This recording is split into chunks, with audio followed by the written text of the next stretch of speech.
സുല ലൈഫിലേക്ക് എല്ലാവർക്കും സ്വാഗതം. ഞങ്ങൾ വീട്ടിൽ ഇനി അപ്പം ലഞ്ച് കാണിക്കാമെന്ന് വിചാരിച്ചു.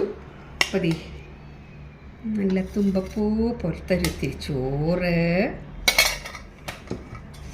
അയ്യോ സാമ്പാർ എടുത്തോണ്ട്, പിന്നെ മുതിരയും കൊള്ളി, മുതിരക്കൊള്ളി, മാങ്ങച്ചമ്മന്തി, വീട്ടിൽ സാമ്പാർ എടുത്തില്ല, സാമ്പാർ,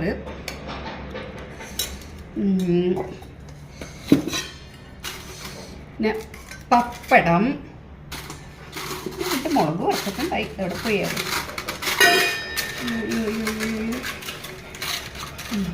പപ്പടം, ഇതേ മുളക് കേട്ടോ, മുളക് അടിയും, പിന്നെ ഓട്ടമുളക്, ബാജിരി റൊട്ടി. ഇതാണ് ഇന്നത്തെ ഞങ്ങളുടെ ലഞ്ച്. എല്ലാവരും സബ്സ്ക്രൈബ് ചെയ്യുക, ലൈക്ക് ചെയ്യുക, ഇഷ്ടമായിട്ടുണ്ടെങ്കിൽ